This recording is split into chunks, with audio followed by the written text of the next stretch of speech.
Manipal Academy of Higher Education presents Abhivyakta, powered by Bima Jewelers, venue partner Silas International School Udupi, supported by Girija Surgicals Udupi ಮತ್ತು Lombard memorial hospital Udupi.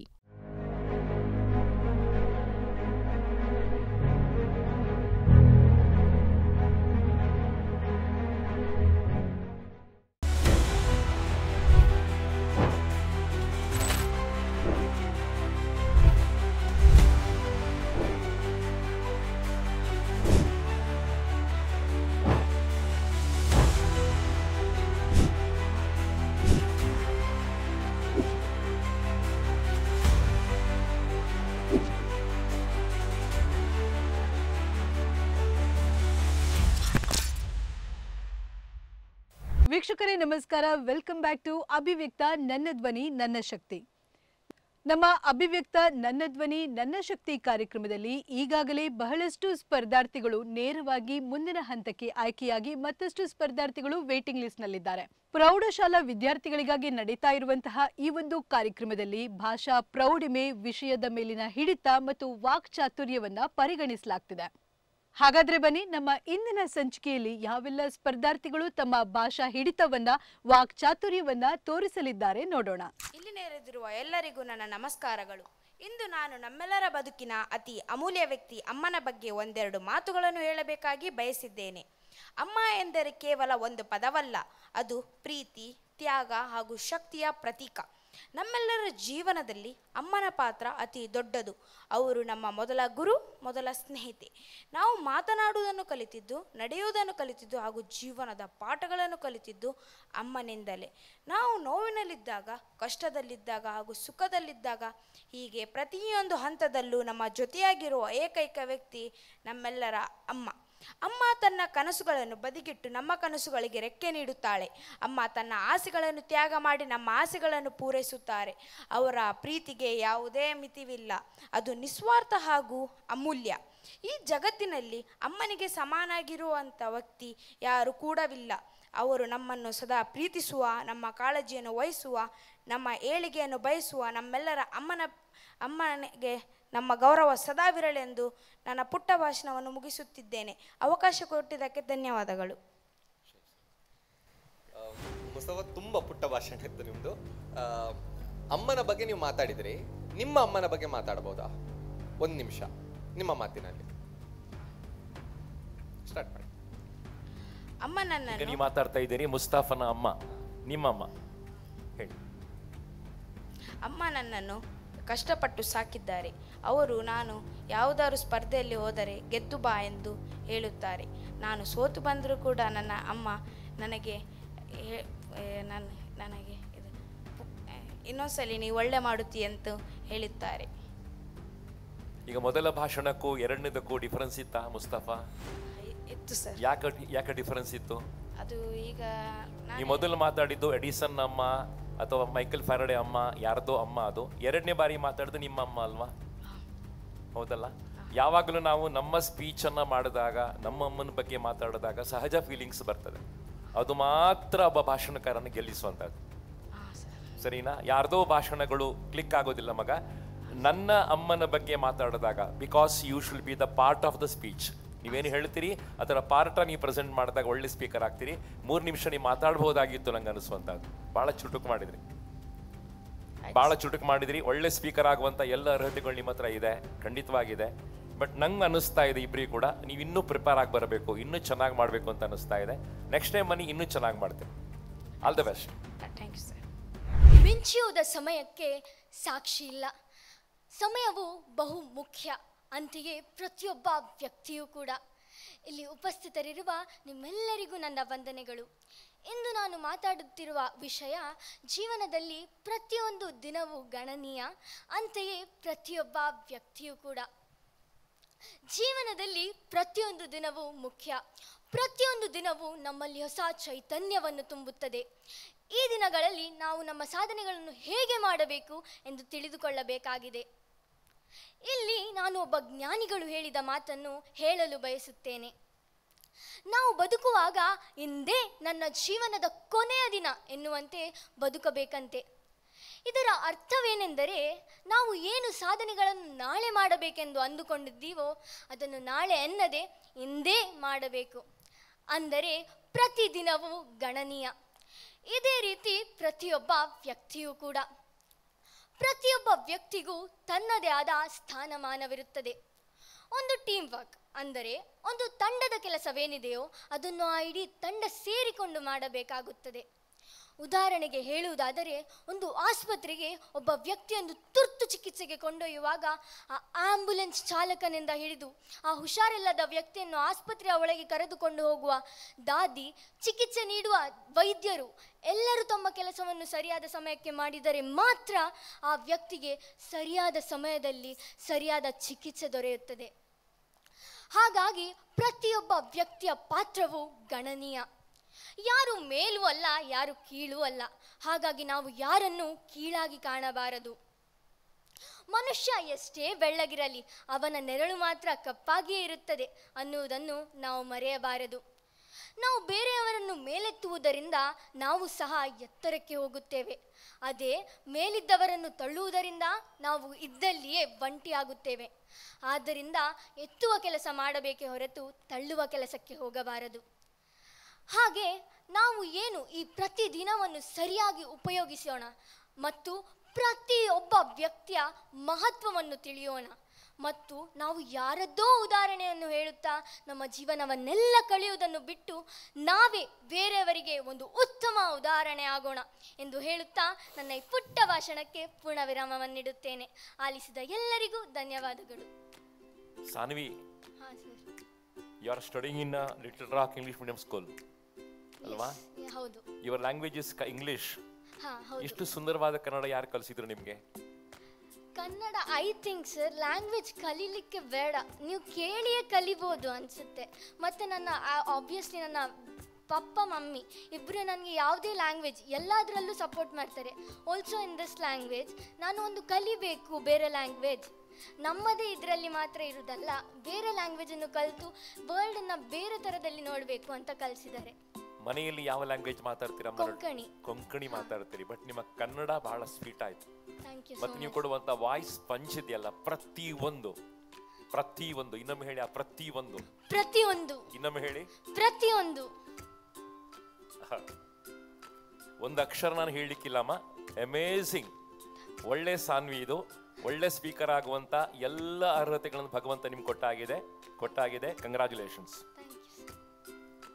Saanvi, ಇನ್ನೊಮ್ಮೆ ನಿಮ್ಮ ಹಾಬೀಸ್ಗಳಲ್ಲಿ ನೀವು singing, ಎಲೋಕೇಶನ್, table tennis ಅಂತ ಬರ್ತಿದ್ದೀರಿ. ನಂಗೂ table tennis ತುಂಬ ಇಷ್ಟ. So ನೀವು ಒಂದು 30 ಸೆಕೆಂಡ್ಸ್ ಟೇಬಲ್ ಟೆನ್ನಿಸ್ ಬಗ್ಗೆ ಮಾತಾಡ್ತೀರಾ? Okay, sure. So table tennis ನನ್ನ ಪ್ರಕಾರ ಒಂದು ಸ್ಪೋರ್ಟ್ ಹೌದು, ಆದರೆ ನನ್ನ ಒಂದು ಲೈಫಿನ ಪಾರ್ಟ್ ಅದು. ಆಡುವಾಗ ನಾನು ತುಂಬ ಎಂಜಾಯ್ ಮಾಡಿ ಆಡ್ತೇನೆ.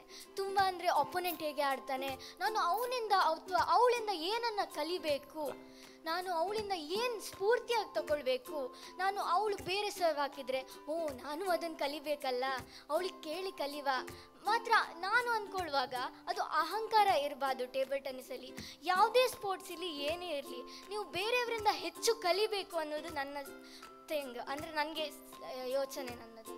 ಈಗ ಹೇಗಿದ್ದೀರಿ ನೀವು? ಇದೇ ರೀತಿ ಡೆವಲಪ್ಮೆಂಟ್ ಆಗ್ತಾ ಹೋದರೆ ನೀವು ಔಟ್ಸ್ಟ್ಯಾಂಡಿಂಗ್ ಸ್ಪೀಕರ್ ಆಗ್ತೀರಿ. ನಿಮ್ಮನ್ನು ಬ್ಲೆಸ್ ಮಾಡಿ ಕಳಿಸ್ತೇವೆ. ಯು ಆರ್ ಸಿಲೆಕ್ಟೆಡ್ ಅಮ್ಮ. ಅದ್ಭುತವಾದ ಬ್ಯಾಚ್ ತಗೊಂಡು ಹೋಗಿ ನಿಮ್ಗೆ ಸರ್ ಬ್ಯಾಚ್ ಹಾಕ್ತಾರೆ. You are selected. ನಿಂತ್ಕೊಳ್ಳಿ ಅಲ್ಲಿ.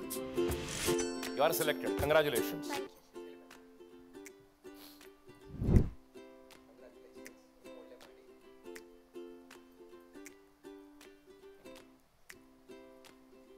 ಕಂಗ್ರ್ಯಾಚುಲೇಷನ್ಸ್. ಅಭಿವ್ಯಕ್ತದಲ್ಲಿ ನೀವು ಸೆಲೆಕ್ಟ್ ಆಗಿದ್ದೀರಾ. ಆಡಿಷನಲ್ಲಿ ಹೇಗೆ ಅನಿಸ್ತಾ ಇದೆ? ತುಂಬ ಖುಷಿ ಆಗ್ತದೆ. Like different experience, first time ಬರೋದು ಆ್ಯಂಡ್ ಸೆಲೆಕ್ಟ್ ಆಗಿದ್ದೀನಿ. ತುಂಬ ಖುಷಿ. ಓಕೆ, ಹೀಗಿದ್ದೀರಾ ನೀವು? ಈ ಒಂದು ಮೂರ್ತಿ ಚಿಕ್ಕದಾಗಿದೆ, ಆದರೆ ಕೀರ್ತಿ ದೊಡ್ಡದಾಗಿದೆ ಅಂತ ಅನಿಸ್ತದೆ. ಸೊ ಹೇಗೆ ಪ್ರಿಪ್ರೇಷನ್ಸ್ ಮಾಡಿದ್ರಿ ನೀವು ಅಭಿವ್ಯಕ್ತದಲ್ಲಿ? ಪ್ರಿಪ್ರೇಷನ್ಸ್ ಲೈಕ್ ತುಂಬ ಒಳ್ಳೆಯದಾಗಿತ್ತು. ಲೈಕ್ ಒಂದು ಕಡೆ ಪ್ರೆಷರ್ ಇತ್ತು, ಏನಾಗುತ್ತೆ ಅಲ್ಲಿ ಹೋದ್ಮೇಲೆ, ಎಷ್ಟು ಜನ ಇರ್ತಾರೆ. ಮಾತ್ರ ಇಲ್ಲಿ ಬಂದಮೇಲೆ ಒಂದು ಕಾನ್ಫಿಡೆನ್ಸ್ ಬೂಸ್ಟ್ ಆಯಿತು ನಂದು. ಸೊ ಎಲ್ಲ ಒಳ್ಳೆಯದಾಯಿತು. ಓಕೆ, ಫಸ್ಟ್ ಟೈಮ್ ನೀವು ಕ್ಯಾಮ್ರಾ ಫೇಸ್ ಮಾಡ್ತೀರಿ ಅಂತ ಹೇಳಿದ್ರಿ. ಕ್ಯಾಮ್ರಾ ಫೇಸ್ ಮಾಡುವಾಗ ಹೇಗೆ ಫೀಲ್ ಆಯಿತು? ಆ್ಯಕ್ಚುಲಿ ನಾನು ಕ್ಯಾಮರನ್ನ ನೋಡ್ಲಿಕ್ಕೆ ಹೋಗಲಿಲ್ಲ. ಸೊ ನನ್ನ ಸೈಡ್ ಕ್ರೌಡ್ ಏನಿದ್ರು ಅವ್ರನ್ನ ನೋಡಿದೆ ನಾನು, ಎಲ್ಲರನ್ನು ನೋಡಿ. ಸೊ ನನ್ನ ಇನ್ನೂ ಕಾನ್ಫಿಡೆನ್ಸ್ ಹೆಚ್ಚಾಯಿತು, ಬೂಸ್ಟ್ ಆಯಿತು. ಓಕೆ, ಮುಖ್ಯವಾಗಿ ಇಂಗ್ಲಿಷ್ ಮೀಡಿಯಮಲ್ಲಿ ಓದುವಾಗ ಕನ್ನಡದ ಫ್ಲೂಯೆನ್ಸಿ ಸ್ವಲ್ಪ ಕಮ್ಮಿ ಇರ್ತದೆ ಅಂತ ಕೇಳಿದ್ವಿ. ಬಟ್ ನಿಮ್ಮ ಕನ್ನಡ ನೋಡಿದ್ರೆ ಅಷ್ಟು ಎಕ್ಸಲೆಂಟ್ ಆಗಿದೆ. ಸೊ ಇದು ಹೇಗೆ ಸಾಧ್ಯ ಆಯಿತು ನಿಮಗೆ? ಸೊ ನಾನು ಅಂದ್ಕೊಳ್ತೇನೆ ಇಂಗ್ಲೀಷ್ ಮೀಡಿಯಮಲ್ಲಿ ಇದ್ದರೆ ಹೌದು ಇಂಗ್ಲೀಷ್ ಮೇಯ್ನ್, ಬಟ್ ಎಲ್ಲೋ ಒಂದು ಕಡೆ ನನ್ನ ಪೇರೆಂಟ್ಸ್ ಸಪೋರ್ಟಿಂದ ನನ್ನ ಈಗರ್ನೆಸ್ ಕಲೀಲಿಕ್ಕೆ ಅದರಿಂದ ಕನ್ನಡ ಒಳ್ಳೆ ಥರದಲ್ಲಿ ಕಲಿತೆ, ಫ್ಲೂಯೆನ್ಸಿ ಇದೆ. ಓಕೆ, ಕನ್ನಡದಲ್ಲಿ ಬಹಳಷ್ಟು ಸ್ಪಷ್ಟವಾಗಿ ಮಾತಾಡೋದನ್ನು ಕಲ್ತಿದ್ದೀರಾ. Anyways congratulations and again all the best ನಿಮಗೆ. ಸೊ ಮುಂದಿನ ಎಲ್ಲ ರೌಂಡ್ಸ್ಗೆ ಒಳ್ಳೆ ರೀತಿಯ ಪ್ರಿಪರೇಷನ್ಸನ್ನು ಮಾಡ್ಕೊಳ್ಳಿ.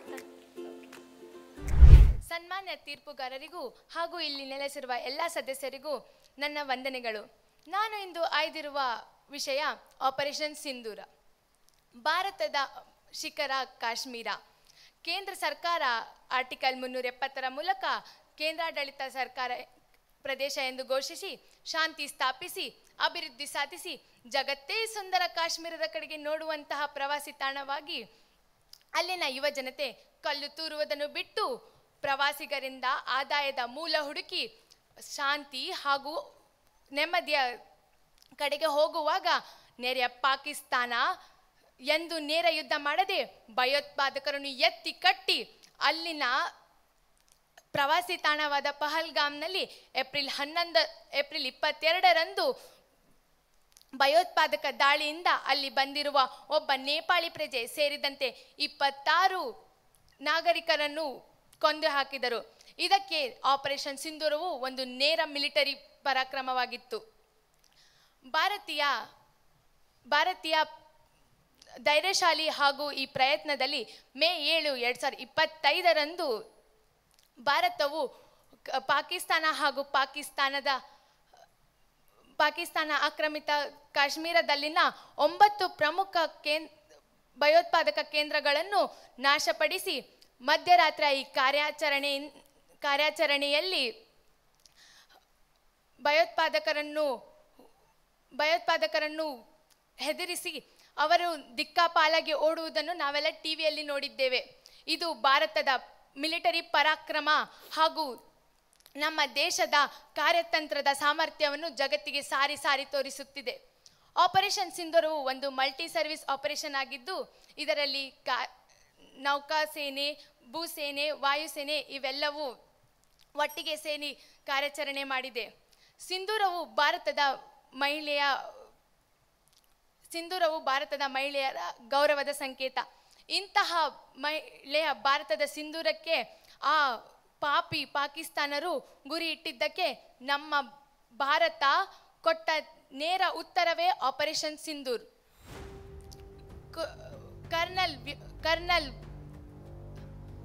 ಕರ್ನಲ್ ವ್ಯೋಮಿಕಾ ಸಿಂಗ್ ಹಾಗೂ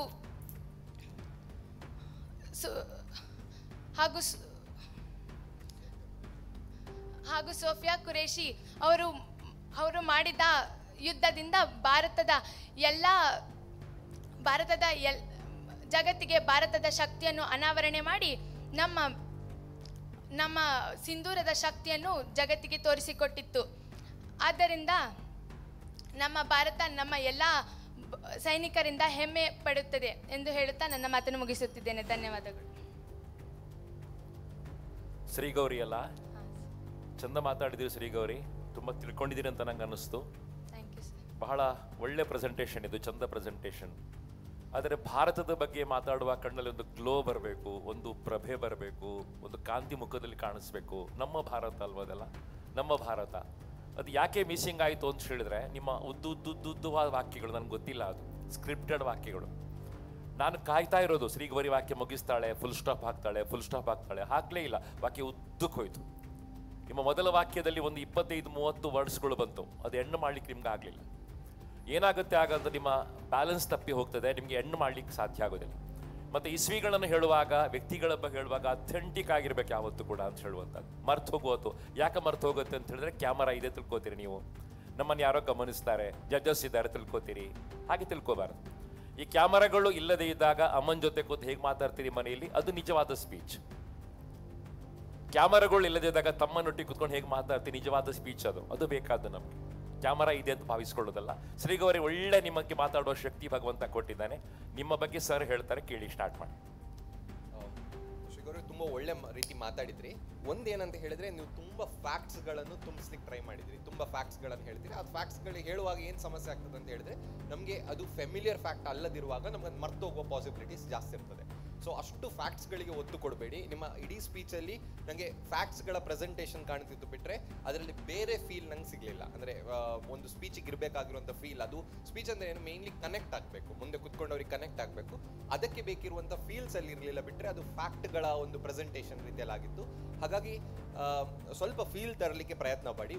ಇನ್ನೊಂದು ಆರ್ಗನೈಸ್, ಒಂದು ಸ್ಪೀಚನ್ನು ಯಾವ ರೀತಿ ಆರ್ಗನೈಸ್ ಮಾಡಬೇಕು ಅನ್ನೋ ಬಗ್ಗೆ ಸ್ವಲ್ಪ ವರ್ಕ್ ಮಾಡಿ. ಈ ಸ್ಪೀಚ್ ಒಳ್ಳೆದಿದೆ, ಆದರೆ ನೀವು ಕಂಪ್ಲೀಟ್ ಆಗಿ ಅದನ್ನು ರೀಆರ್ಗನೈಸ್ ಮಾಡಬೇಕಾಗ್ತದೆ. ಯಾಕಂದರೆ ಫಸ್ಟಿಗೆ ಹೇಳಿರುವಂಥ ಅಂಶಗಳು ಕೆಲವು ಸಲ ಮಧ್ಯದಲ್ಲಿ ಬರಬೇಕಿತ್ತು, ಅಥವಾ ಲಾಸ್ಟಿಗೆ ನೀವು ಹೇಳಿರುವಂಥ ವಿಷಯಗಳು ಫಸ್ಟಿಗೆ ಬರಬೇಕಿತ್ತು. ಸೊ ಆ ರೀತಿ ಒಂದು ರೀಆರ್ಗನೈಸ್ ಮಾಡುವಂಥ ಒಂದು ಸ್ಟ್ರಕ್ಚರ್ ಹಾಕೊಳ್ಳುವಂಥ ವರ್ಕ್ ಮಾಡಿ. ಮತ್ತು ಕೇವಲ ಫ್ಯಾಕ್ಟ್ಗಳಿಗೆ ಸೀಮಿತ ಮಾಡಿದ್ರೆ ಅದನ್ನು ಒಂದು ಫೀಲ್ ಕೊಡಲಿಕ್ಕೆ ಪ್ರಯತ್ನ ಪಡಿ. ಸ್ಕ್ರಿಪ್ಟ್ ಮಾಡುವಾಗ ನಾನು ಸಣ್ಣ ಸಲಹೆ ಕೊಡ್ತೇನೆ ನಿಮಗೆ. ಒಂದು ಕರ್ತೃಪದ, ಒಂದು ಕರ್ಮಪದ, ಒಂದು ಕ್ರಿಯಾಪದ, ಇಷ್ಟೇ ಇರೋ ಹಾಗೆ ಸಣ್ಣ ಸಣ್ಣ ಸಣ್ಣ ಸಣ್ಣ ವಾಕ್ಯಗಳನ್ನು ಮಾಡಿ. ಆಗ ನಿಮ್ಗೆ ಪವರ್ ಬರ್ತದೆ ಹೇಳಲಿಕ್ಕೆ. ಅದನ್ನು ಉದ್ದ ಮಾಡೋದು ಕೂಡ ನಿಮ್ಗೆ ಬ್ಯಾಲೆನ್ಸ್ ತಪ್ತದೆ. ಶ್ರೀಗೌರಿ ಒಳ್ಳೆ ಸ್ಪೀಕರ್ ಆಗ್ತೀರಿ, ಮತ್ತೆ ನಿಮ್ಮನ್ನು ನೋಡ್ಲಿಕ್ಕೆ ಇಚ್ಛೆ ಪಡ್ತೇವೆ ನಾವು. ಖಂಡಿತ ಪ್ರಿಪೇರ್ ಆಗಿ ನೆಕ್ಸ್ಟ್ ಟೈಮ್ ಬನ್ನಿ. ದೇವ್ರು ಒಳ್ಳೇದು ಮಾಡಲಿ. ಥ್ಯಾಂಕ್ ಯು ಅಮ್ಮ, ತುಂಬ ಥ್ಯಾಂಕ್ಸ್. ಇದೀಗ ಅಭಿವ್ಯಕ್ತ ನನ್ನ ಧ್ವನಿ ನನ್ನ ಶಕ್ತಿ ಕಾರ್ಯಕ್ರಮದಲ್ಲೊಂದು ಸ್ಮಾಲ್ ಬ್ರೇಕ್.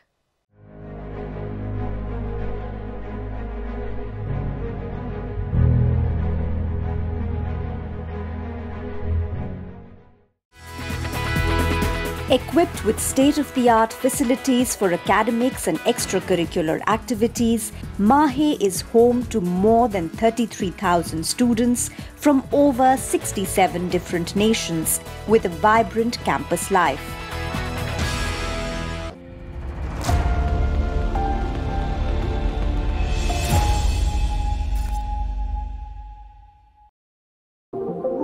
ಅಮ್ಮ ಹತ್ರ ಇಲ್ದಿರೋ ಫಸ್ಟ್ ದೀಪಾವಳಿ, ಆದ್ರೆ ಅಮ್ಮನ್ ಮ್ಯಾಜಿಕ್ ಹತ್ರನೇ ಇದೆ. ಇನ್ನೊಂಚೂರು ಫ್ಲವರ್ಸ್, ಎಲ್ಲಾನು ಅವಳು ಮಾಡೋ ತರಾನೇ ಇರ್ಬೇಕು. Picture perfect. ಕಚ್ಚಿಕ್ ಕಚ್ಚಿಕ್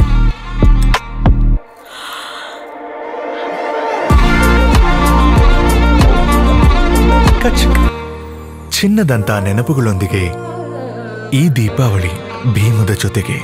ಕರಾವಳಿಯಾದ್ಯಂತ ಜನತೆಗೆ ನಿರಂತರ ಗುಣಮಟ್ಟದ ಸೇವೆ ನೀಡುತ್ತಿರುವ ಹೆಸರಾಂತ ಸಂಸ್ಥೆ Girija health care and surgicals.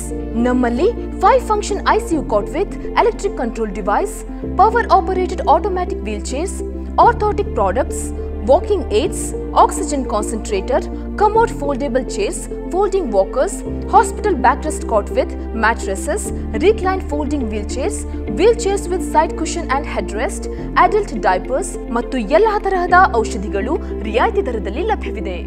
ಹೆಚ್ಚಿನ ಮಾಹಿತಿಗಾಗಿ ಸಂಪರ್ಕಿಸಿ Girija health care and surgicals. Having been conferred the status of an institution of eminence, MAHE has its eyes firmly set on the road ahead. MAHE constantly strives at creating opportunities of a lifetime for its students, thereby helping pave a clear path towards fulfilling their dreams.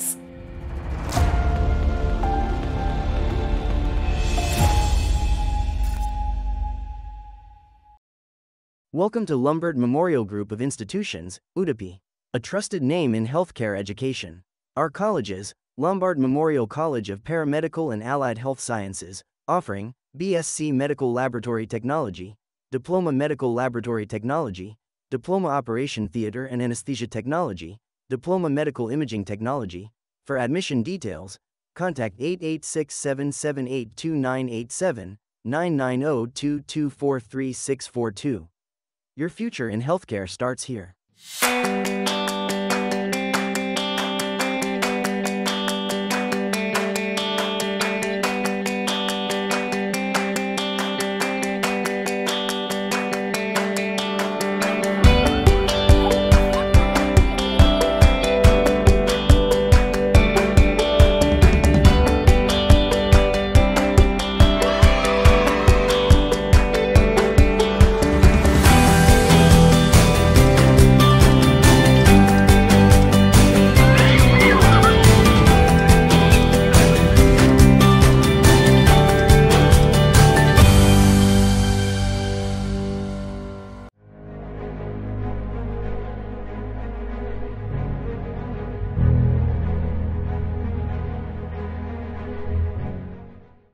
ಬ್ರೇಕ್ನ ನಂತರ ಅಭಿವ್ಯಕ್ತ ನನ್ನ ಧ್ವನಿ ನನ್ನ ಶಕ್ತಿ ಕಾರ್ಯಕ್ರಮಕ್ಕೆ ಆತ್ಮೀಯವಾದ ಸ್ವಾಗತ. ಇಲ್ಲಿರುವ ಎಲ್ಲ ತೀರ್ಪುಗಾರರಿಗೂ ಹಾಗೂ ಸದಸ್ಯರಿಗೂ ನಾನು ಮಾಡುವ ವಂದನೆಗಳು. ಇಂದು ನಾನು ಆಯ್ದ ವಿಷಯವೇನೆಂದರೆ ವಿದ್ಯಾರ್ಥಿಗಳು ಅನುಭವಿಸುವ ಸವಾಲುಗಳು. ವಿದ್ಯಾರ್ಥಿ ಎಂದರೆ ವಿದ್ಯೆಯನ್ನು ಅರ್ಥಿಸುವವನು, ಅಂದರೆ ವಿದ್ಯೆಯನ್ನು ಸಂಗ್ರಹಿಸುವವನು ಎಂಬರ್ಥ. ಆತನು ಒಂದು ವಿಷಯದ ಪರಿಣತಿಗಾಗಿ ಯಾವುದೇ ವಿಷಯದ ಕಲಿಕೆಗೆ ತನ್ನನ್ನು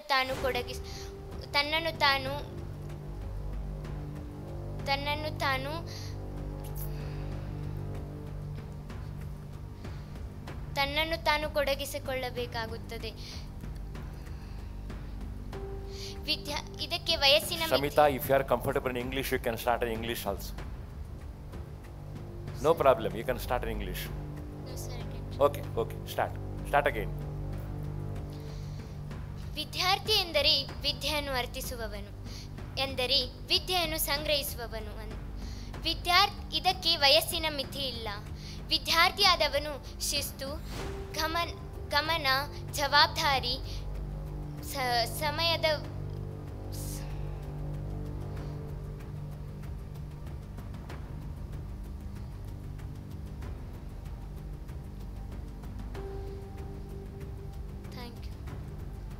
ಇಲ್ಲ, 2 ವಾಕ್ಯ ಹೇಳಿ ಟ್ರೈ ಮಾಡಿ, ನಿಮ್ಗೆ ಆಗತ್ತು, ಸಾಧ್ಯ ಆಗ್ತದೆ.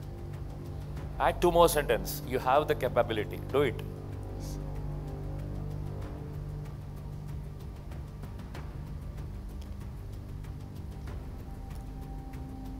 ಶಮಿತಾ, ನೀವು ಡ್ಯಾನ್ಸ್ ಮಾಡ್ತೀರಾ? ಡ್ಯಾನ್ಸ್ ಯಾಕೆ ಇಷ್ಟ ನಿಮಗೆ? ಗೊತ್ತಿಲ್ಲ, ಇಷ್ಟ. ಯಾವುದೆಲ್ಲ ಡ್ಯಾನ್ಸ್ ಮಾಡ್ತೀರಿ? ಯಾವುದಾದ್ರು ಫಾರ್ಮ್ ಕ್ಲಾಸಿಕಲ್, ವೆಸ್ಟರ್ನ್ ಡ್ಯಾನ್ಸ್ ಮಾಡ್ತೀರಿ? ಸೊ ಸಿಂಗಿಂಗ್ ಕೂಡ ವೆಸ್ಟರ್ನಾ? ಯಾವ ರೀತಿ ಸಿಂಗಿಂಗ್ ಮಾಡ್ತೀರಿ? ಯಾವ ಟೈಪ್ನ ಬಾಲಿವುಡ್ ಸಾಂಗ್ಸ್ಗಳ, ಫಿಲ್ಮ್ ಸಾಂಗ್ಸ್ಗಳನ್ನು ಮಾಡ್ತೀರಿ? ಯಾಕೆ ನಿಮ್ಗೆ ತುಂಬ ಇಷ್ಟ ಆಗ್ತದೆ? ಆಗ ಸ್ಟೇಜಲ್ಲಿ ಹೋಗುವಾಗ ನಿಮಗೆ ಹಾಡು ಹೇಳಲಿಕ್ಕೆ, ಡ್ಯಾನ್ಸ್ ಮಾಡಲಿಕ್ಕೆ, ಸ್ಟೇಜಿಗೆ ಹೋಗುವಾಗ ಯಾಕೆ ಇಷ್ಟ ಆಗ್ತದೆ? ನನ್ನ ಟ್ಯಾಲೆಂಟ್ ತೋರಿಸ್ಬೇಕಂತ ಎಲ್ಲರಿಗೂ ಆಸೆ. ಓಕೆ, ಸೊ ಅಲ್ಲಿ ನಿಮಗೆ ಕ್ರೌಡ್ ಇರ್ತದೆ ಮುಂದೆ, ಆಗ ಸ್ವಲ್ಪ ಹೆದರಿಕೆ ಆಗುದಿಲ್ವಾ ಡ್ಯಾನ್ಸ್ ಮಾಡುವಾಗ? ಅದ್ರಲ್ಲಿ ನಾನೆಲ್ಲ ಫೆಮಿಲಿಯರ್ ಇರ್ತೀನಿ sir, so I don't feel so. Okay, ನಿಮಗೆ ಗೇಮ್ಸ್ ಯಾವುದು ಇಷ್ಟ? Game volleyball. ಓಕೆ, ನೀವು ವಾಲಿಬಾಲ್ ನಿಮ್ಗೆ ಯಾಕೆ ಇಷ್ಟ ಅಂತ ಹೇಳಿ ಒಂದು 15 ಸೆಕೆಂಡ್ಸ್ ಮಾತಾಡ್ಬೋದಾ? ವಾಲಿಬಾಲ್ ಯಾಕೆ ಇಷ್ಟ ಆಯ್ತು? 3 to 4 sentences. 3 to 4 seconds ಅಷ್ಟೇ. ಓಕೆ, ಒಂದು ಕೆಲಸ ಮಾಡಿ, ನನಗೆ ವಾಲಿಬಾಲ್ ಗೊತ್ತಿಲ್ಲ ಆಯ್ತಾ, ನಾನು ವಾಲಿಬಾಲ್ ಯಾವತ್ತೂ ಆಡಲಿಲ್ಲ, ನಂಗೆ ಗೊತ್ತಿಲ್ಲ. ನಾನು ವಾಲಿಬಾಲ್ ಅಂದರೆ ಏನು, ನಂಗೆ ಸ್ವಲ್ಪ ಎಕ್ಸ್ಪ್ಲೇನ್ ಮಾಡ್ತೀರಾ? ವಾಲಿಬಾಲ್ ಅಂದರೆ ಏನು, ಅದು ಹೇಗೆ ಆಡ್ತಾರೆ ಅಂತ? ವಾಲಿಬಾಲ್ ಅಂದರೆ ಒನ್ ಟೀಮಲ್ಲಿ 5 ಜನ ಇರ್ತಾರೆ. ಸೊ ಒನ್ ಟೀಮಲ್ಲಿ 2 ಅಟ್ಯಾಕರ್ ಇರ್ತಾರೆ, 1 ಲಿಫ್ಟರ್ ಇರ್ತಾರೆ. ಸೊ ಒಬ್ಬರು ಎಕ್ಸ್ಚೇಂಜ್ ಆಗ್ತಿರ್ತಾರೆ, ಹಾಗೆ ಕೈಂಡ್ ಆಫ್. ಅಲ್ಲ, ಇನ್ನೂ ಸಿಂಪಲ್ ಕೊಡ್ತೇನೆ. Can you speak a few words about Shreya Ghoshal? 2 sentences, 3 sentences. ನಿಮ್ಗೆ ಶ್ರೇಯಾ ಘೋಷಾಲ್ ಇಷ್ಟ ಆಗ್ತಾರಾ? 3 ವಾಕ್ಯ ಹೇಳಿ. ನಿಮ್ಗೆ ಶ್ರೇಯಾ ಯಾಕೆ ಇಷ್ಟ ಅಂತ? ಅವ್ರ ವಾಯ್ಸು, ಆಮೇಲೆ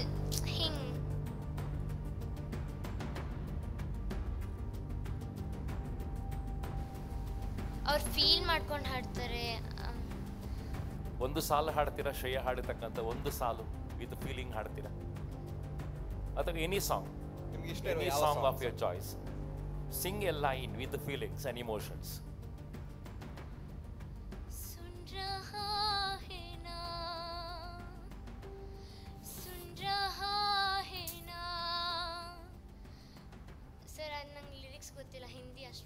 Any song, amma, any song.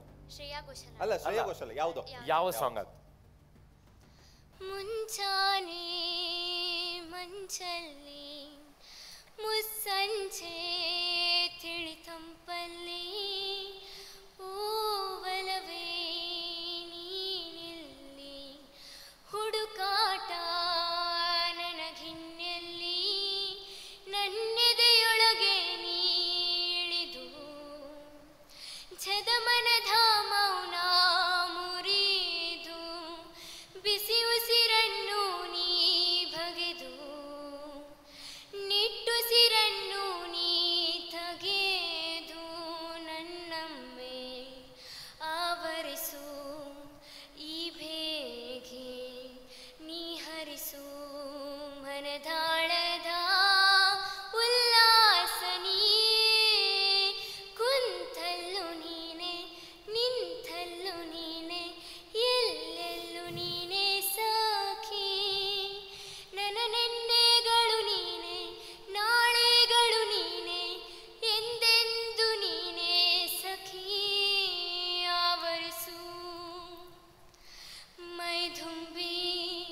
Shamita ತುಂಬ ಚೆನ್ನಾಗಿ ಹಾಡಿದಿರಿ. ನಾನು ಇಮೋಷನ್ಸ್ ಬ್ರೇಕ್ ಮಾಡ್ತೇನೆ, ಬೇಸರ ಮಾಡ್ಕೋಬೇಡಿ. ಹಾಡುವಾಗ ಫೀಲಿಂಗ್ಸ್ ಬಂತು ನಿಮಗೆ, ಸ್ಪೀಚ್ ಮಾಡೋ ಫೀಲಿಂಗ್ ಯಾಕೆ ಬರಲಿಲ್ಲ? ಆಗ ಇಮೋಷನ್ಸ್ ಲ್ಯಾಕ್ ಆಯ್ತು ಯಾಕೆ? ಹಾಡುವಾಗ ಆಟೋಮೆಟಿಕ್ ಮುಖದಲ್ಲಿ ಭಾವನೆ ಬಂತು, ಆಗ ಡ್ರೈ ಆಯಿತು ಮುಖ ಯಾಕೆ? ಹಾಡುವಾಗ ನಿಮ್ಮ ಬಲಗೈ ಬಹಳ ಆ್ಯಕ್ಷನ್ ಕೊಡ್ಲಿಕ್ಕೆ ಸ್ಟಾರ್ಟ್ ಮಾಡ್ತು, ಸ್ಪೀಚ್ ಮಾಡುವಾಗ ಅದು ಯಾಕೆ ಅರೆಸ್ಟ್ ಆಯಿತು? ಯಾಕಂದರೆ ಸ್ಪೀಚ್ ನಿಮ್ಮ ಸ್ಪೀಚ್ ಅಲ್ಲ, ಅದು ಹಾಡು ನಿಮ್ಮ ಹಾಡು, ಹೌದಲ್ಲ? ನೆಕ್ಸ್ಟ್ ಟೈಮ್ ಬಂದಾಗ ನಿಮ್ಮ ಸ್ಪೀಚನ್ನು ರೆಡಿ ಮಾಡ್ಕೊಬನ್ನಿ. ನೀವು ಒಳ್ಳೆ ಸ್ಪೀಕರ್ ಆಗ್ತೀರಮ್ಮ, ದೇವರು ನಿಮಗೆ ಒಳ್ಳೆದನ್ನು ಮಾಡ್ತಾರೆ. ನೆಕ್ಸ್ಟ್ ಟೈಮ್ ಇನ್ನೂ ಅದ್ಭುತವಾಗಿ ಬನ್ನಿ. Thank you very much. Thank you sir. ಸೂರ್ಯನೂ ಇಲ್ಲ, ಚಂದ್ರನೂ ಇಲ್ಲ, ಅಗ್ನಿಯೂ ಇಲ್ಲ, ಗಾಳಿಯೂ ಇಲ್ಲ, ಆಗ ಯಾವುದು ಬೆಳಕು ಎಂಬ ಜನಕರಾಯನ ಪ್ರಶ್ನೆಗೆ ಯಾಜ್ಞವಲ್ಕ್ಯರು ಎಂದರಂತೆ.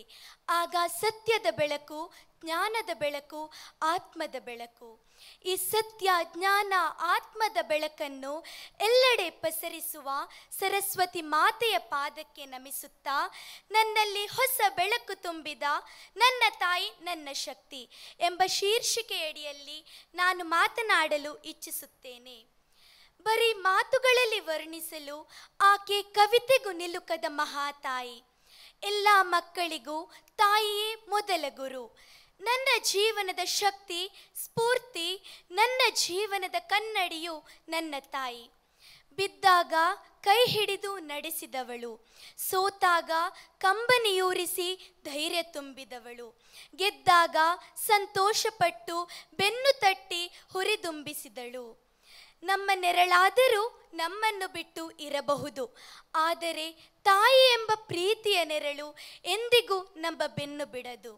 ಸದಾ ನನ್ನೊಂದಿಗೆ ಇರುವ ಪ್ರೀತಿಯ ನೆರಳೆಂದರೆ ಅದು ನನ್ನ ತಾಯಿಯ ನೆರಳು. ಜವಾಬ್ದಾರಿಗಳ ಹೆಗಲಲ್ಲಿ ಹೊತ್ತ ಅವಳು ನಗುವುದನ್ನು ಮರೆತರೂ ನನ್ನನ್ನು ನೋಡಿ ಎಲ್ಲವನ್ನೂ ಮರೆತು ನನ್ನೊಂದಿಗೆ ಮಗುವಾಗುವಳು. ಹೊರಗಡೆ ಹೋಗಿ ಮನೆಗೆ ಬಂದಾಗ ನನ್ನ ಕಣ್ಣುಗಳು ಮೊದಲು ಹುಡುಕುವುದು ಅವಳನ್ನೇ. ಮನಸ್ಸಿಗೆ ಭಯವಾದಾಗ ನಾ ಹುಡುಕುವುದು ಅವಳ ಮಡಿಲನ್ನೇ. ಎಲ್ಲೂ ಸಿಗದ ಪ್ರೀತಿ, ಅಪ್ಪುಗೆಯ ಬೆಚ್ಚಗಿನ ಪ್ರೀತಿ ನೀಡಲು ಸಾಧ್ಯ ಅವಳಿಂದ ಮಾತ್ರ. ಗುಣವಾಗದ ಜ್ವರಕ್ಕೆ ಅವಳ ಆರೈಕೆಯೇ ನನಗೆ ಮದ್ದು. ಅಮ್ಮನೇ ನನ್ನ ಶಕ್ತಿ, ತಾಯಿಯೇ ನನ್ನ ಬದುಕಿನೊಡತಿ. ತೀರಿಸಲಾಗದ ಋಣ ಹೊತ್ತಿರುವೆ ನಾನು, ತೀರಿಸಲು ಸಾಧ್ಯವೇನು? ಕಷ್ಟಗಳ ಸುರಿಮಳೆ ಸುರಿದರೂ ಅದನ್ನು ಹೇಗೆ ಎದುರಿಸಬೇಕು ಎಂದು ಕಲಿಸಿದವಳು ನನ್ನ ತಾಯಿ.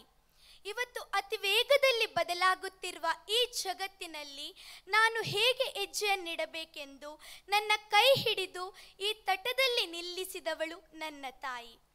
ಅವಳಿಡಿಸಿದ ಈ ಹೆಜ್ಜೆಗಳಲ್ಲೇ ಮುಂದುವರಿಯುವೆನು ನಾನು. ಕಾರೆರೋಳು ಆಗಸದಿ ತಾರೆ ನೂರಿದ್ದರೇನು, ದಾರಿಗನ ಕಣ್ಣಿಗೆ ಬೇಕೊಂದು ಬೆಳಕು. ಆಕಾಶದಲ್ಲಿ 100 ಲಕ್ಷ ಗಟ್ಟಲೆ ನಕ್ಷತ್ರಗಳು ಇದ್ದರೂ ಕೂಡ ನಮಗೆ ಪ್ರಯೋಜನಕಾರಿಯಾದವನು ಆ ಸೂರ್ಯನೊಬ್ಬನೇ. ಅಂತಹ ಸ್ಥಾನದಲ್ಲಿ ನನ್ನ ಬದುಕಿನಲ್ಲಿ ಇರುವವಳು ನನ್ನ ತಾಯಿ. ಅವಳು ಸದಾ ಸಂತೋಷವಾಗಿರಲಿ. ನನ್ನ ತಾಯಿ ನನ್ನ ಶಕ್ತಿ. ಅವಕಾಶಕ್ಕಾಗಿ ಧನ್ಯವಾದಗಳು. ರೇಷಲ್ ಅಲ್ಲ ಹೆಸರು? ಹೌದು. ತುಂಬ ಚಂದ ಮಾತಾಡಿದ್ರಿ. ನಿಮ್ಮ ಕಂಟೆಂಟ್ ಒಳ್ಳೇದಿತ್ತು, ನಿಮ್ಮ ಫ್ಲೋ ಒಳ್ಳೇದಿತ್ತು, ಮತ್ತು ನಿಮಗೆ ಲ್ಯಾಂಗ್ವೇಜ್ ಮೇಲೂ ಕೂಡ ಹೋಲ್ಡ್ ಇದೆ. ಆದರೆ ಹಾಡು ಹಾಡ್ತೀರಾ ನೀವು? ಸಿಂಗಿಂಗ್ ಮಾಡ್ತೀರಾ? ಹೌದು. ಅದೊಂದು ಟೋನ್ ಉಂಟು, ಲಾ ಲಾ ಲಾ ಲಾ ಲಾ ಲಾ ಲಾ ಲಾ, ಅದು ಟೋನ್ ರಿಪೀಟ್ ಆಗ್ತಾ ಉಂಟು.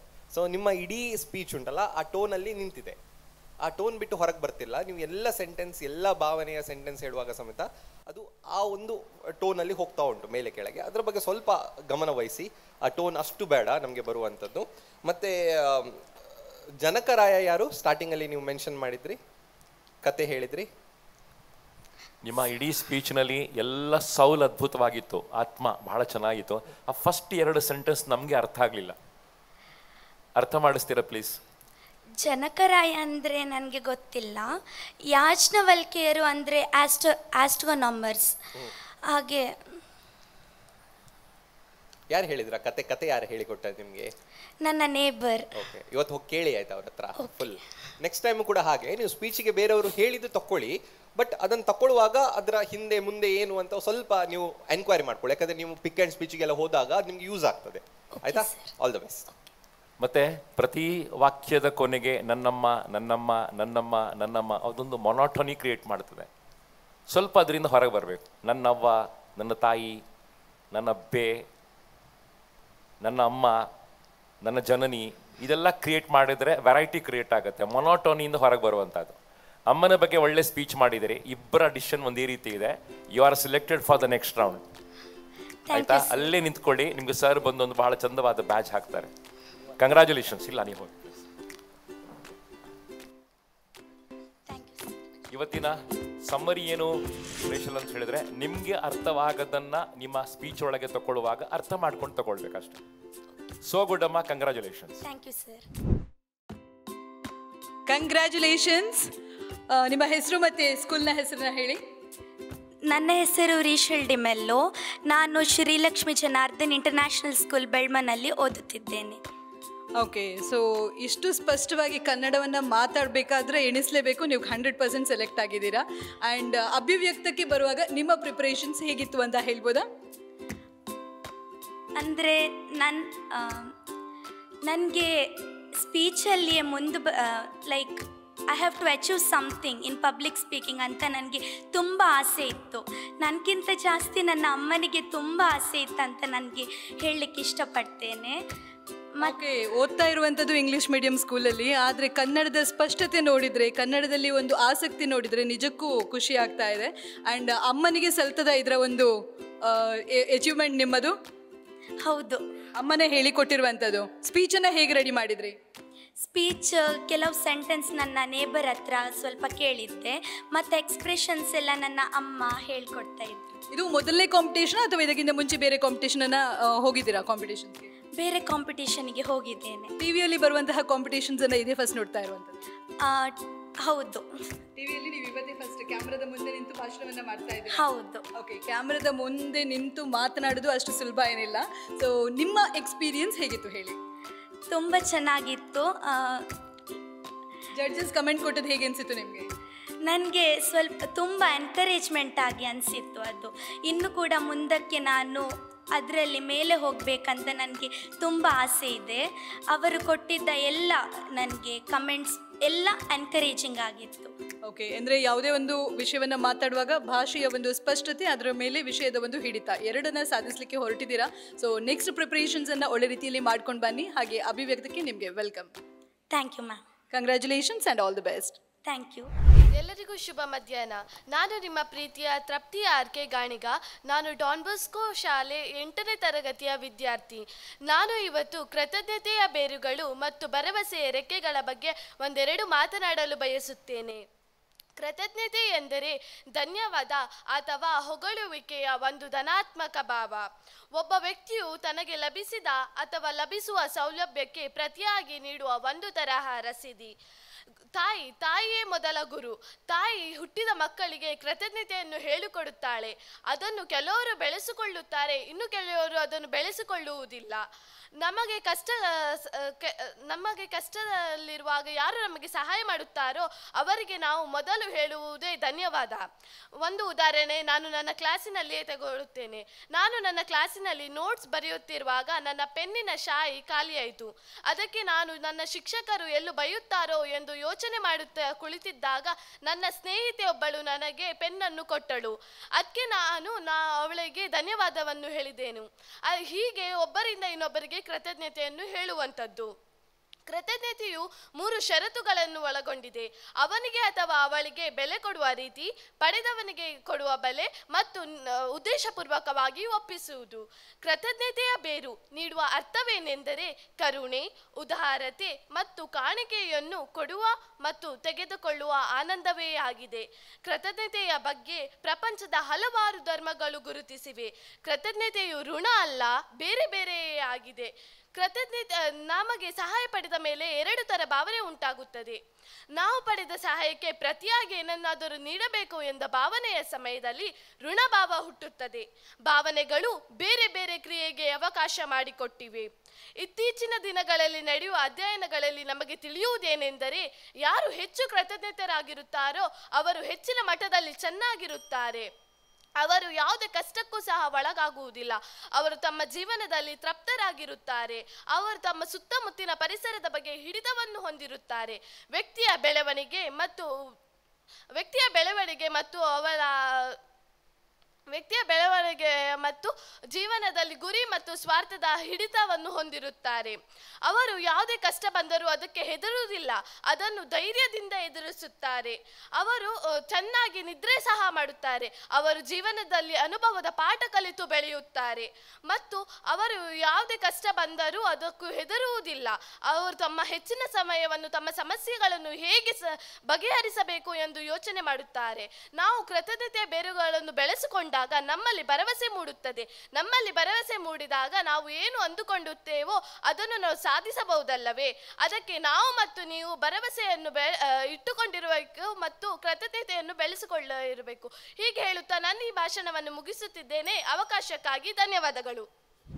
ತೃಪ್ತಿ, ತುಂಬ ಟೆನ್ಷನ್ ಆಗಿದ್ದೀರಾ? Tension feel ಆಗ್ತುಂಟು? ಟೆನ್ಷನ್ ಆಗ್ತಿದ್ಯಾ ನಿಮಗೆ? ಹಾಗೆಂತ ಇಲ್ಲ ಸರ್. ಎಂತಕ್ಕೆ ಭಯ ಆಯ್ತು? ಇದು ನಮ್ಮ ಮನೆಯಲ್ಲಿ ಪ್ರಾಕ್ಟೀಸ್ ಮಾಡುವಾಗ ನನಗೆ ನನ್ನ ನೇಬರ್ಸು ಮತ್ತು ನನ್ನ ಅಮ್ಮ ಅವರೆಲ್ಲ ತುಂಬ ಸಹಜ ಅಲ್ವಾ, ನಾನು ಪ್ರತಿದಿನ ಅವರನ್ನು ನೋಡ್ತಾ ಇರ್ತೇನೆ. ಬಟ್ ಇಲ್ಲಿ ಬಂದಾಗ ಇಷ್ಟೊಂದು ಜನ, ಮತ್ತು ಇದು ನಂದು ಫಸ್ಟ್. ನಾನು ಬೇರೆ ಸ್ಕೂಲಲ್ಲಿ ಹೋಗಿದ್ದೇನೆ, ಆದರೆ ಯಾವತ್ತೂ ಈ ಥರ ಮಾಡಿ ನಾನು ಸ್ಪೀಚ್ ಕೊಟ್ಟಿದ್ದು ಇಲ್ಲ. ಅದಕ್ಕೆ ಇಲ್ಲಿ 1 2 3 4 5 ಜನ ಮಾತ್ರ ಇದ್ದಾರೆ. ನಾಡ್ದು ನೀವು 1000 ಜನರ ಮುಂದೆ ಮಾತಾಡಬೇಕಲ್ಲ. ಹೌದು ಸರ್. ಯೋಚನೆ ಮಾಡಿ, 5 ಮಂದಿ ನೀವು ಹೆದರ್ಕೊಂಡ್ರೆ ಹೇಗೆ? ಹೆದರಿಕೆ ಅಂತ ಏನಿರ್ಲಿಲ್ಲ ಸರ್, ಬಟ್ ನಾನು ಎಲ್ಲೋ ಮಿಸ್ಟೇಕ್ ಮಾಡ್ತೀನೋ ಅಥವಾ. ನಾನು ನಿಮ್ಗೊಂದು ಟ್ರಿಕ್ಸ್ ಹೇಳಿಕೊಡ್ಲಾ? ಈಗ ಇಲ್ಲಿ ಇಷ್ಟು ಜನ ಇದಾರಲ್ಲ, ಯಾರು ನಿಮ್ಗೆ ತುಂಬಾ ಒಳ್ಳೆಯವರು ಅಂತ ಕಾಣ್ತಾರೆ? ಯಾರಾದ್ರೂ ಒಬ್ರು? ಎಲ್ಲರೂ ಅಲ್ಲ, ಒಬ್ಬರನ್ನು ಸೆಲೆಕ್ಟ್ ಮಾಡಿ. ಈಗ ಎಲ್ಲರೂ ಒಳ್ಳೆಯವರೇ, ಅದರಲ್ಲಿ ತುಂಬಾ ಒಳ್ಳೆಯವರಂತ ಯಾರು ಕಾಣ್ತಾರೆ? ತುಂಬಾ ಪಾಪದವರಂತ ಯಾರು ಕಾಣ್ತಾರೆ? ನಿಮ್ಮ ಮನೆಯವ್ರ ತರ ಯಾರು ಕಾಣ್ತಾರೆ? ನಾನು ಇಷ್ಟು ಪ್ರಕಾರ ನೋಡಿದ್ರ ಪ್ರಕಾರ ನಾನು ಅಲ್ಲಿ ಹೊರಗೆ ಕುತ್ಕೊಂಡು ನೋಡ್ತಿದ್ದೆ. ನೀವು ಯಾರು ಮಿಸ್ ಮಾಡ್ತಾರೋ ಅವರಿಗೆ ಸ್ವಲ್ಪ ಮೋಟಿವೇಶನ್ ಆದಾಗ, ಅವರಿಗೆ ಸ್ವಲ್ಪ ಇಮೋಷನ್ ಆದಾಗ ನೀವು ಸಪೋರ್ಟ್ ಮಾಡ್ತೀರಾ. ಸೊ ನೀವಿಬ್ರೆ. ಗೊತ್ತಿಲ್ಲ ಜಾಸ್ತಿ. ಸರಿ, ಏನ್ ಮಾಡಿ ಅಂತ ಹೇಳಿದ್ರೆ, ನೆಕ್ಸ್ಟ್ ಟೈಮ್ ಸ್ಪೀಚ್ ಮಾಡುವಾಗ ನಿಮ್ಗೆ ತುಂಬಾ ಜನ ನೋಡಿ ಭಯ ಆಯ್ತು ಅಥವಾ ಹೊಸೊಬ್ರು ಅಂತ ಹೇಳಿದ್ರೆ, ಒಬ್ರು ನೀವು ಕಂಫರ್ಟೇಬಲ್ ಆಗಿರ್ತೀರಲ್ಲ ಇಡೀ ಆಡಿಯನ್ಸ್ ಅಲ್ಲಿ, ಅವರನ್ನು ನೋಡಿ ಮಾತಾಡಿ ಆಯ್ತಾ? ಅವರಿಗೆ ಕನ್ವಿನ್ಸ್ ಮಾಡಿ. ನಿಮ್ಗೆ ಎಲ್ರಿಗೂ ಮಾಡೋದಿದ್ರು ತೊಂದರೆ ಅಲ್ಲ, ಅವ್ರಿಗೆ ಕನ್ವಿನ್ಸ್ ಮಾಡಿ. ಆಗ ನಿಮ್ಗೆ ಭಯ ಕಮ್ಮಿ ಆಗ್ತದೆ. ಯಾರೋ ನಿಮ್ಮನ್ನು ನೋಡಿ ನೆಗಡ್ತಿದ್ದಾರೆ ಅಥವಾ ನಿಮ್ಮ ನೆಗಡೋದ್ರೆ ಸ್ಮೈಲ್ ಮಾಡ್ತಿದ್ದಾರೆ, ಇಲ್ಲ ನಿಮ್ಮನ್ನು ನೋಡಿ ತಲೆ ಅಲ್ಲಾಡಿಸ್ತಿದ್ದಾರೆ ಅಂತ ಹೇಳಿದ್ರೆ ನಿಮ್ಗೊಂದು ಕಾನ್ಫಿಡೆನ್ಸ್ ಬರ್ತದಲ್ಲ. ಯಾವಾಗ ಭಯ ಆದ್ರೂ ಕೂಡ ಇಡೀ ಆಡಿಯನ್ಸ್ ಅಲ್ಲಿ ಅಂತವ್ರು ಯಾರಿದ್ದಾರೆ ಅಂತ ಹುಡುಕಿ. ಸೊ ಅವ್ರಿಗೆ ಒಬ್ಬರಿಗೆ ನೀವು ಕನ್ವಿನ್ಸ್ ಮಾಡಿದ್ರೆ ಉಳಿದ ಆಡಿಯನ್ಸ್ಗಳಿಗೂ ಕೂಡ ನೀವು ಕನ್ವಿನ್ಸ್ ಮಾಡ್ತೀರಿ. ಮತ್ತೆ ಇನ್ನೊಂದು ಏನಂತ ಹೇಳಿದ್ರೆ, ನಿಮ್ಮ ಭಯ ಆಗಿರೋ ರೀಸನ್ ಇಂದ ಇರ್ಬೋದು, ತುಂಬಾ ಫಾಸ್ಟ್ ಅಂದ್ರೆ ಒಮ್ಮೆ ಮುಗಿಸಿ ಬಿಡುವ ಅನ್ನೋದು ಒಂದು ಫೀಲ್ ಆಯ್ತು. ಅಂದ್ರೆ ನಂಗೆ ಇಷ್ಟು ಗೊತ್ತುಂಟು, ಒಮ್ಮೆ ಹೇಳಿ ಇಲ್ಲಿಂದ ಹೋಗುವ ಅಂತ ಒಂದು ಫೀಲ್ ಆಯ್ತು. ಸೊ ಹಾಗಾಗಿ ತಲೆ ಒಳಗಡೆ 100 kg ಮೂಟೆಯನ್ನು ಹೊತ್ಕೊಂಡು ಹೊರಡ್ತಾ ಇದ್ದೀರಿ. ಬೇಗ ಕೆಳಗೆ ಹಾಕಬೇಕು, ಬೇಗ ಮುಗಿಸ್ಬೇಕು, ಒತ್ತಡ ಫೀಲ್ ಮಾಡ್ಕೊಂಡ್ರಿ ಅಲ್ವಾ? ತುಂಬಾ ಸಿಂಪಲ್ ಹೇಳ್ತೇನೆ. 2 ಟಿಪ್ಸ್ ಕೊಡ್ತೇನೆ ನಾನು ನಿಮಗೆ. Start with I contacts. ನಿಮ್ಗೆ ಯಾರು ಕಂಫರ್ಟೇಬಲ್ ಆಗಿದ್ದಾರೆ ಸರ್ ಹೇಳಿದ್ದಾರೆ ನಿಮಗೆ, ಅವ್ರ ಜೊತೆ ಸ್ಮೈಲ್ ಎಕ್ಸ್ಚೇಂಜ್ ಮಾಡ್ಕೊಳ್ಳಿ. ಐ ಕಾಂಟ್ಯಾಕ್ಟ್ ಮಾಡ್ಲಿಕ್ಕೆ ಸ್ಟಾರ್ಟ್ ಮಾಡಿ. ನಗುಮುಖದಲ್ಲಿ ಸ್ಟಾರ್ಟ್ ಮಾಡಿ. ತಲೆ ಒಳಗೆ ಒಂದು ಐಸ್ ಫ್ಯಾಕ್ಟ್ರಿ ಬೇಕು, ಕೂಲ್ ಆಗಿರಿ. ಇವತ್ತು ನಿಮಗೆ ಸೋತ್ರೆ ನಿಮ್ಮನ್ನು ಯಾರು ಕೂಡ ಪುಷ್ ಮಾಡೋರಿಲ್ಲ, ಯಾರು ನಿಮ್ಮನ್ನ ಸೋಲಿಗೆ ಅಪಮಾನ ಮಾಡೋರು ಯಾರಿಲ್ಲ. ಎಲ್ಲ ಫ್ರೆಂಡ್ಸ್ಗಳೇ ನಾವೆಲ್ಲ, ಕಲಿಬೇಕಂತ ಇರ್ತಕ್ಕಂಥವ್ರು. ಈ ಮೈಂಡ್ ಸೆಟ್ ಅಲ್ಲಿ ಮಾತಾಡಿ ಸ್ಟಾರ್ಟ್ ಮಾಡಿ. ಒತ್ತಡ ಮಾಡ್ಕೋಬೇಡಿ. ಒಳ್ಳೆ ಸ್ಪೀಕರ್ ಆಗುವಂತ ಅರ್ಹತೆ ನಿಮ್ಮ ಹತ್ರ ಇದೆ. ಮತ್ತೆ ಹೆಚ್ಚು ನೀವು ಫಿಲಾಸಫಿ ಮಾತಾಡ್ತಾ ಇದ್ದೀರಮ್ಮ, ಒಂದು ಪ್ರಾಕ್ಟಿಕಲ್ ಎಕ್ಸಾಂಪಲ್ಸ್ ಕೊಡ್ಲಿ ಪ್ರಯತ್ನ ಮಾಡಿ. ನನ್ನ ಸಲಹೆ, ಒಂದು ಭಾವನಾತ್ಮಕ ಸ್ಟೋರಿ ಕ್ರಿಯೇಟ್ ಮಾಡ್ಬೋದು. ಈಗ ಗ್ರಾಟಿಟ್ಯೂಡ್ನ ಬಗ್ಗೆ 1000 ಸ್ಟೋರೀಸ್ಗಳಿದೆ. ಒಂದು ಸ್ಟೋರಿ ಹೇಳಿದ್ರೆ ನೀವು ಕಂಫರ್ಟೇಬಲ್ ಆಗಿಬಿಡುತ್ತೆ ಅಲ್ವಾ? ಬರೀ ಥಿಯರಿ, ಬರೀ ಫಿಲಾಸಫಿ ಹೇಳೋದಕ್ಕಿಂತ ಒಂದು ಸ್ಟೋರಿ ಮೂಲಕ ನೀವು ಹೇಳಿದ್ರೆ ಹೆಚ್ಚು ಕಂಫರ್ಟೇಬಲ್ ಆಗಿ ಪ್ರೆಸೆಂಟ್ ಮಾಡ್ಲಿಕ್ಕೆ ಆಗುತ್ತೆ. ನಿಮ್ಮೊಳಗೆ ಒಳ್ಳೆ ಸ್ಪೀಕರ್ ಇದ್ದಾರೆ, ರಿಸಲ್ಟ್ ನಿಮಗೆ ಸರ್ ಹೇಳ್ತಾರೆ. ತೃಪ್ತಿ, ನಾವು ನಿಮ್ಮನ್ನು ವೇಟಿಂಗ್ ಅಲ್ಲಿ ಇಡ್ತೇವೆ. ಸೊ ನೀವು ಕಾಂಪಿಟೇಷನ್ ಅಲ್ಲಿ ಇದ್ದೀರಿ, ಬಟ್ ಸಂಜೆ ನಾವು ರಿಸಲ್ಟ್ ಹೇಳ್ತೇವೆ ನಿಮ್ಗೆ, ಆಯ್ತಾ? ನೀವು ಇನ್ನೂ ಇದ್ದೀರಿ, ಕಾಂಪಿಟೇಷನ್ ಅಲ್ಲಿ ಇದ್ದೀರಿ, ನಾವು ರಿಜೆಕ್ಟ್ ಮಾಡ್ತಿಲ್ಲ ನಿಮ್ಮನ್ನು, ವೇಟಿಂಗ್ ಅಲ್ಲಿ ಇಡ್ತಿದ್ದೇವೆ. ಸೊ ಸಂಜೆ ನಾವು ನಿಮ್ಗೆ ರಿಸಲ್ಟ್ ಹೇಳ್ತೇವೆ. ಎಲ್ಲರ ಆದ ನಂತರ ನಾವು ನಿಮ್ಗೆ ಹೇಳ್ತೇವೆ. Okay, all the best. ಆಯ್ತಾ? ನೆಕ್ಸ್ಟ್ ಟೈಮ್ ಬಂದಾಗ ವಿತ್ ಬೂಸ್ಟ್ ಬರಬೇಕು. ಕಂಗ್ರಾಟ್ಸ್ ಅಮ್ಮ. ನಮ್ಮ ಇಂದಿನ ಅಭಿವ್ಯಕ್ತ ಕಾರ್ಯಕ್ರಮದಲ್ಲಿ ಇಬ್ಬರು ಸ್ಪರ್ಧಾರ್ಥಿಗಳು ನೇರವಾಗಿ ಮುಂದಿನ ಹಂತಕ್ಕೆ ಆಯ್ಕೆಯಾದರೆ ಒಬ್ಬರು ವೇಟಿಂಗ್ ಲಿಸ್ಟ್ ನಲ್ಲಿದ್ದಾರೆ. ನೇರವಾಗಿ ಆಯ್ಕೆಯಾದ ಸ್ಪರ್ಧಾರ್ಥಿಗಳಿಗೆ ಅಭಿನಂದನೆಯನ್ನ ತಿಳಿಸ್ತಾ ವೇಟಿಂಗ್ ಲಿಸ್ಟ್ ನಲ್ಲಿರುವವರಿಗೆ ಆಲ್ ದ ವೆರಿ ಬೆಸ್ಟ್. ಇಲ್ಲಿಗೆ ನಮ್ಮ ಇಂದಿನ ಅಭಿವ್ಯಕ್ತ ನನ್ನ ಧ್ವನಿ ನನ್ನ ಶಕ್ತಿ ಕಾರ್ಯಕ್ರಮವನ್ನ ಮುಕ್ತಾಯಗೊಳಿಸುವಂತಹ ಸಮಯ ಬಂದಿದೆ. ಮುಂದಿನ ಸಂಚಿಕೆಯಲ್ಲಿ ಮತ್ತೆ ಭೇಟಿಯಾಗ್ತೇನೆ. This is Sneha Pai signing off. ನಿರಂತರ ಸುದ್ದಿ ಮತ್ತು ಮನೋರಂಜನೆಗಾಗಿ ನೋಡ್ತಾ ಇರಿ ದೈಜ್ ವರ್ಲ್ಡ್ 24x7.